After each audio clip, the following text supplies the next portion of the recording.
vem vindo em nome do Senhor.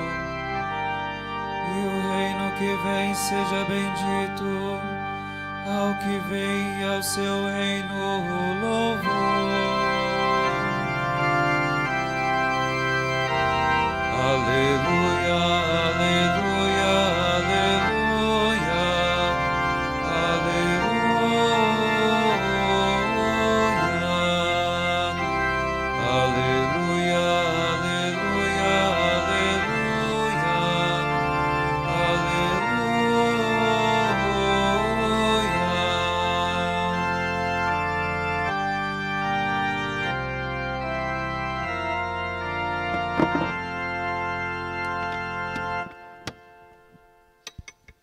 O Senhor esteja convosco.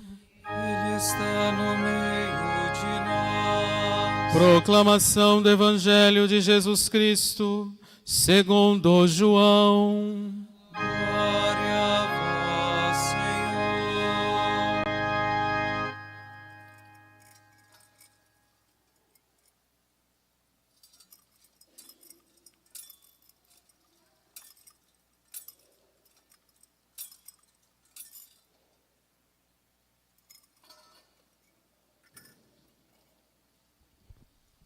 Naquele tempo, Pilatos chamou Jesus e perguntou-lhe: Tu és o rei dos judeus?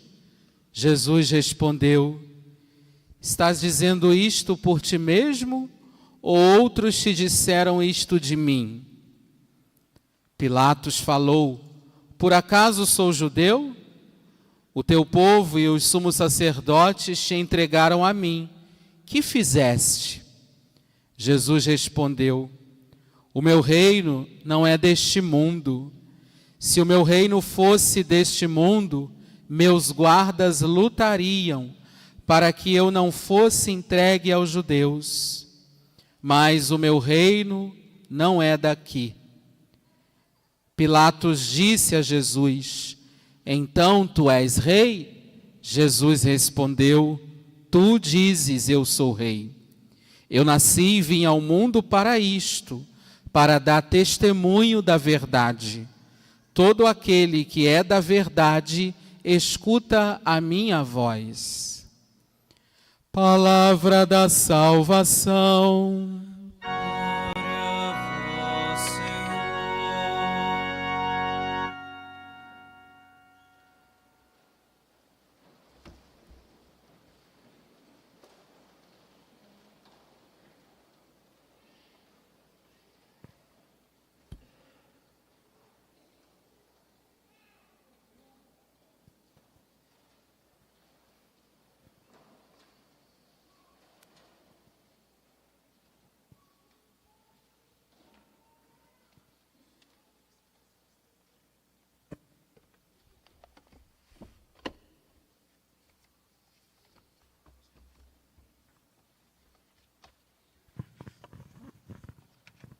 Prezados irmãos e irmãs em Cristo, nós estamos vivendo esse momento importante de conclusão do ano litúrgico, momento de rever essa caminhada espiritual de cada um de nós na conclusão de mais um ano litúrgico. Bom lembrar que o ano litúrgico, ele se inicia e conclui de uma forma diferente do ano civil. O ano civil começa no dia 1º de janeiro e se conclui no dia 31 de dezembro.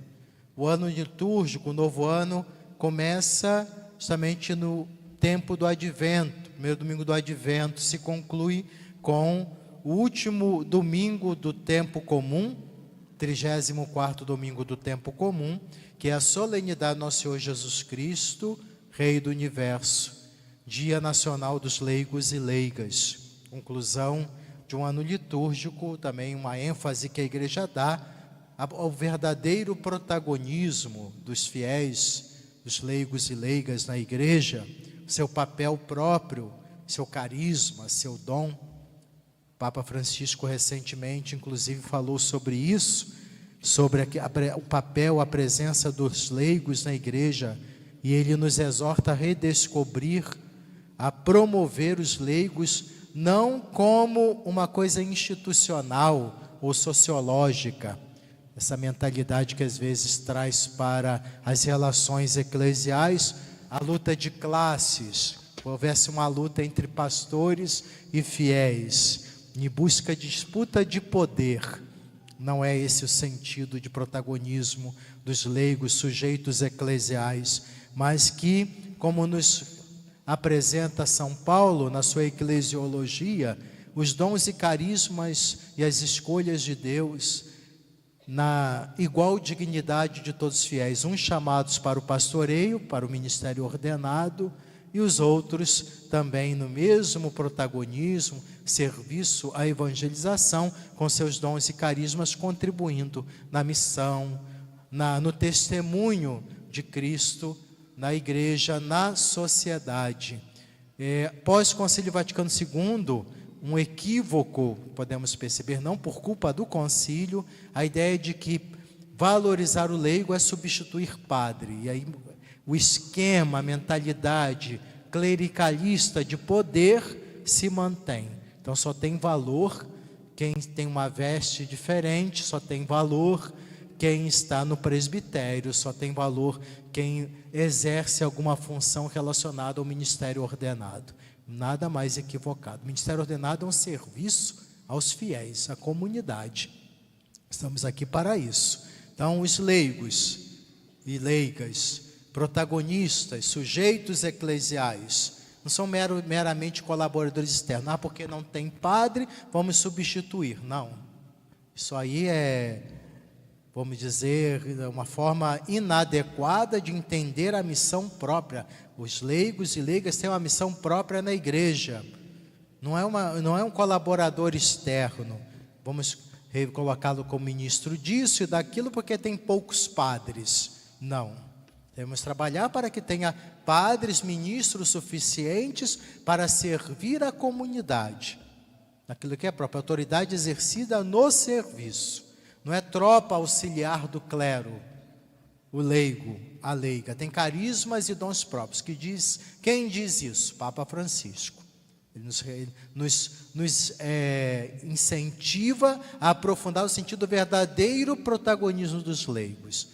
Há um tempo atrás, como bispo diocesano, até escrevi um texto, uma reflexão sobre o tema. Houve uma reaçãozinha lá e acolá, justamente daqueles que ainda mantém uma mentalidade clericalista, acha que valorizar o leigo é substituir função de ministro ordenado. Não. Eu, por exemplo, faço o possível, agora eu estou um pouco nessa pós-operatório, retomando as atividades minhas aos poucos, sem exagerar, faço questão de distribuir a Sagrada Eucaristia ao povo de Deus, porque eu sirvo aqui no altar, preparo a mesa, na hora coloco o leigo para ser garçom, o alimento é distribuído pelo primeiro servidor, que é o bispo, e os ministros ordenados.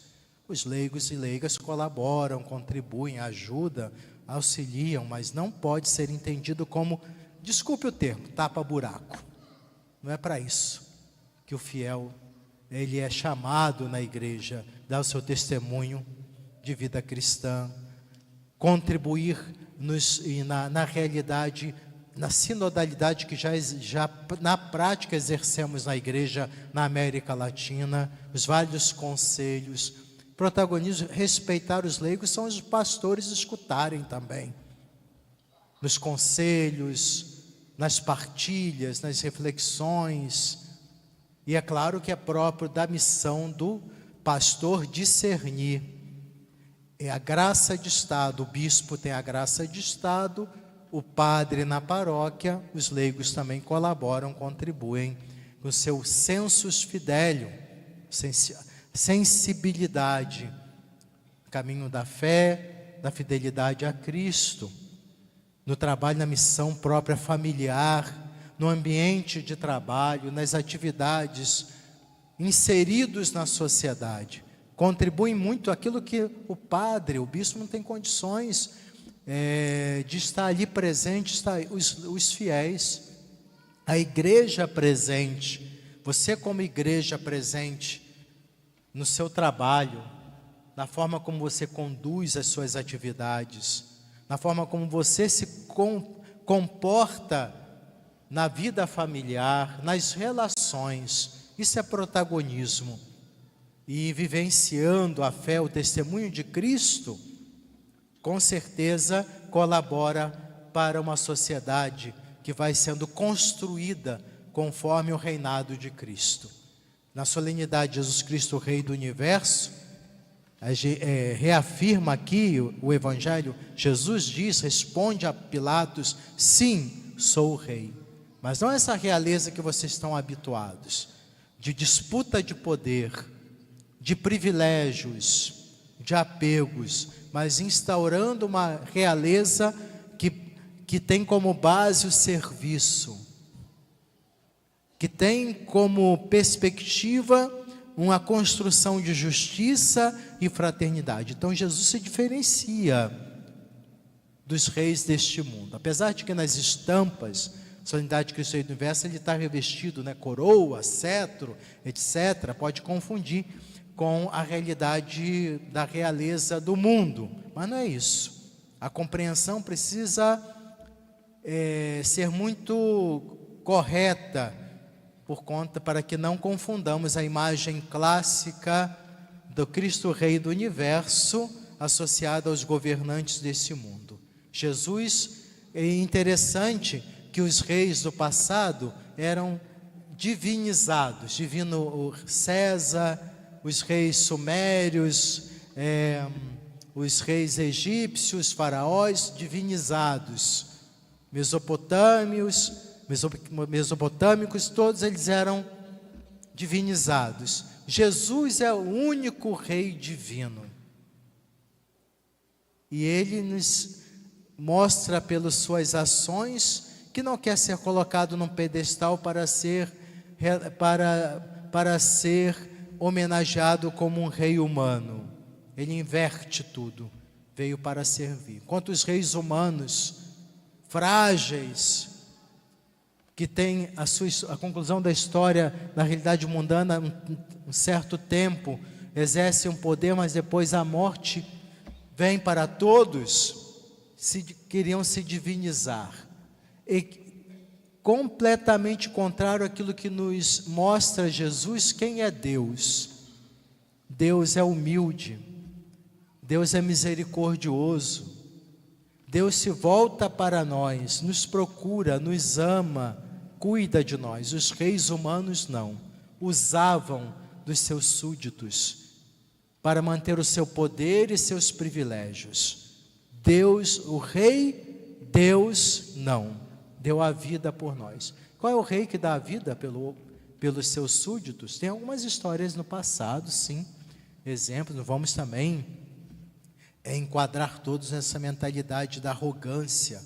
Sim, temos até, ainda bem, na história da igreja, reis que foram santos, viveram autenticamente a sua autoridade no serviço ao seu povo, mas são raros, raríssimos. Ditaduras, governantes déspotas, só o que mais se percebe é isso. Autoritarismos, tanto na esfera civil quanto eclesial. Nós temos, infelizmente, esses maus exemplos. Jesus veio então nos fazer refletir sobre, precisa de uma inversão do sentido autêntico da autoridade. Triste saber que muitos cristãos ainda não aprenderam a lição de Jesus, querem poder na igreja. Parece que tem uma disputa entre fiéis e pastores. Quem manda mais? Vamos transformar a igreja aqui uma grande convenção, assembleia laical. Alguns têm essa mentalidade. O sínodo dos bispos, o sínodo que foi concluído, parecia que tinha um grupinho de poder ideológico que iria a isso, como que jogando por terra tudo aquilo que Jesus ele indicou para a sua igreja. Ele escolheu pastores, ele escolheu seus apóstolos e confiou a eles a continuidade de sua missão. Ele chamou todos os batizados para serem seus discípulos, mas cada um com sua missão, como na eclesiologia de Paulo diz claramente, uns são pastores, outros são profetas, outros, e assim vai. Então essa mentalidade sociológica de entender que dignidade é reducionismo, todos no mesmo patamar, é perigosa. Todos têm a mesma dignidade, mas cada um com sua missão. Então, infelizmente, nós temos ainda que aprender muito com a lição de Jesus. Os que querem poder na igreja, os que se sentem superiores, os que querem se beneficiar para oprimir, os que entram na igreja para se beneficiar, não para servir e se dedicar ao reino, na construção do verdadeiro reino de justiça, de amor e de paz que se coroará na eternidade. Então, nós que nos dizemos discípulos e discípulas de Cristo, imitemos suas ações, não a mera representação de discípulo. E o próprio Jesus quer se dissociar dessa mentalidade de realeza que oprime, que impõe. Ele diz: meu reino não é deste mundo, no diálogo com Pôncio Pilatos. Por quê? Se fosse o reino deste mundo, ele agiria como os poderosos deste mundo. Seu exército, com seu poder, com violência, com opressão. E não, ele agiu com humildade e serviço. Ele procurou responder a Pôncio Pilatos para também tocar o coração de Pilatos fechado, porque ele estava por demais envolvido na mentalidade de poder e de, justamente, política de se favorecer. Isso que ele não foi capaz de escutar a voz de Jesus. Ele escutou as vozes daquela multidão que gritava: crucifica-o. E não foi capaz de exercer uma autoridade, ele mesmo convencido que Jesus era inocente. A busca de poder, o autoritarismo, o anti-exercício de autoridade não escuta a voz da justiça, do amor, mas dos interesses pessoais. E que às vezes nós encontramos na realidade eclesial também. Jesus, no diálogo com Pôncio Pilatos, fala da importância de testemunhar a verdade. Quem participa do reino dele deve escutar a verdade. Quem busca um cristianismo fácil, poder na igreja, benefícios, está reproduzindo os reinos deste mundo, não está com a verdade. Então tem que tomar posição, tem que optar por Cristo ou pelo mundo, sem ser dúbio como Pilatos, sem ser ambíguo, a ambiguidade que existe nas nossas relações. A tentação do monte, quando o diabo chegou a Jesus e ofereceu o mundo como se ele pudesse fazer isso, dizendo: mas se prostre diante de mim. Infelizmente a idolatria nos cerca, nos ronda, a idolatria do poder, de se favorecer, nos ronda, e é uma tentação fortíssima em todas as nossas relações. E a palavra de Pilatos revela claramente um conceito de poder autorreferencial. Eu quero salvar a minha pele, não quero saber da verdade. Pena que no texto bíblico de hoje não continua o diálogo, quando Pôncio Pilatos diz assim, de uma forma cínica, irônica: que é verdade? E sai. Não escutou a voz de Cristo. E nós, no fundo, ainda que dizemos: que é verdade? Verdade é o que me interessa. Verdade é o que me favorece. A verdade que eu quero é essa, a minha, não a voz de Cristo. Então hoje, mais do que nunca, numa sociedade do relativismo, ser a favor da verdade, não porque somos donos dela, detentores dela, é lutar contra todo tipo de relativismo, a moda, conformismo, Não escutar a voz, a maioria, porque todo mundo faz assim, a igreja tem que mudar, porque a sociedade mudou. A igreja não tem que mudar por causa da sociedade. Quando se fala a voz do povo é a voz de Deus, isso aí tem que ter muito cuidado com o que se entende. Naquele momento em que Pôncio Pilatos não exerceu sua autoridade, mas foi cínico, foi medíocre, a multidão estava gritando, crucificam. Ali era a voz de Deus. Um povo manipulado pelas autoridades religiosas e políticas da época. Nem sempre a voz do povo é a voz de Deus. E quando eu digo povo, claro, não estou me referindo a toda a realidade humana, mas aqueles que se deixam manipular. Por quê? Porque não ouvem a voz do Senhor, a voz da verdade, a voz da consciência. Ou a consciência está anestesiada pelo barulho do mundo. Por isso, e aí reproduzimos aquilo que aquela multidão que viu Jesus, conheceu Jesus, experimentou os milagres, os sinais, gritou, crucifica-o. A ingratidão. Nossa. Então, aquele escutar a voz é iniciar uma caminhada de verdade. Não uma consciência abafada, consciência anestesiada pelos que gritam mais alto, pela força dos números, como Pilatos se deixou levar. Ele não ouviu a voz de Jesus, não quis ouvir. Mas o medo, o autoritarismo, os interesses pessoais falaram mais alto do que a justiça. Aquilo que é reto, não aquilo que mais me é palatável, agradável, fazer o que é justo, não aquilo que me agrada. Grande desafio, nossa caminhada de fé. Ouvir a voz de Jesus exigiria de Pilatos sacrifício da fama, da carreira. Assim que fazemos?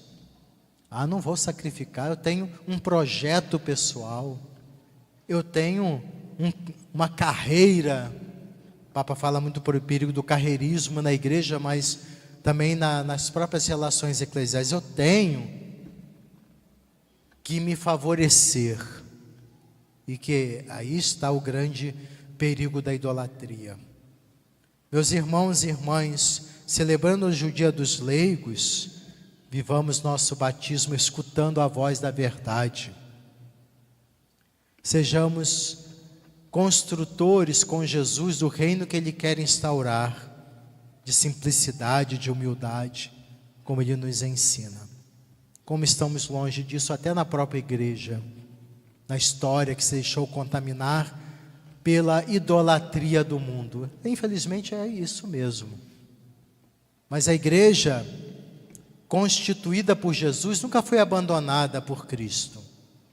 A ação do Espírito foi, de acordo com os acontecimentos, ela foi iluminando, tocando os corações, enriquecendo a igreja com grandes santos e santas, verdadeiros discípulos e discípulas de Cristo, que não exerciam o seu batismo por disputa de poder, nem na desobediência, nem na atitude que levava à divisão, mas na comunhão, na humildade, na entrega, no testemunhar o amor de Cristo, não cobrar dos outros, mas a si mesmo impuseram um caminho exigente de fidelidade a Deus. Que todos nós, em nossa realidade, nossos carismas e dons, ministros, pastores e fiéis, possamos realmente ser dignos de participar do reino de Cristo. Uma nova realidade, um caminho novo e especial de fidelidade, de encontro, de diálogo e respeito, no reino de justiça, paz e amor, que se coroará na eternidade. Assim seja.